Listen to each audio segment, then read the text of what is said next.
Recent attention has been on New Mexico, but now there is another interesting development out of California. The Ninth Circuit Court had upheld SB1172, and there were conflicting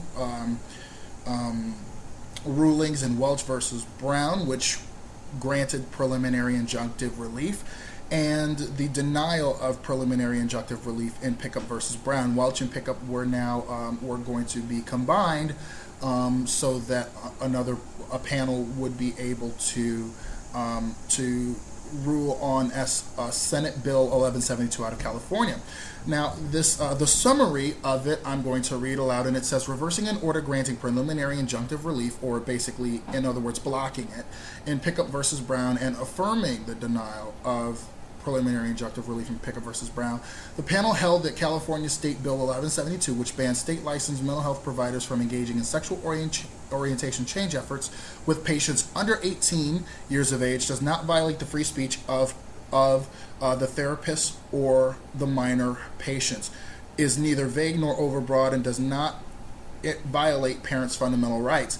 The panel held that Senate Bill 1172 regulates professional conduct, not speech, and therefore was subject to only a rational basis review. The panel held that under its police power, California had authority to prohibit licensed mental health providers from administering therapies that the legislature has deemed harmful, and the fact that speech may be used to carry out these therapies does not turn the prohibitions into conduct into prohibitions on speech. The panel further concluded that the First Amendment does not prevent a state from regulating treatment even when the treatment is performed through speech alone. The panel concluded that the record demonstrated that the legislature acted rationally when it decided to protect the well-being of minors by prohibiting mental health providers from using sexual orientation change efforts on persons under 18.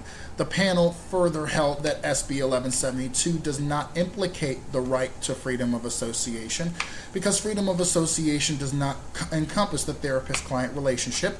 Senate Bill 1172 was neither void for vagueness nor overbroad because of the text of SB 1172 was clear to a reasonable person that any incidental effect that the ban had on speech was small in comparison to its legitimate sweep. And 3, the ban did not infringe on the fundamental rights of parents, because parents do not have the right to choose a specific type of provider for specific medical or mental health treatment that the state has deemed harmful. And the interesting part about this is simply that we will hear this opinion vilified, unelected judges, yada yada, blah blah blah. But the other part about this is simply that many of the individuals who will back this therapy, they will only talk about it regarding adults and not children. It is mostly, I am sure that you will see people whose parents force them into this kind of so-called therapy in order to,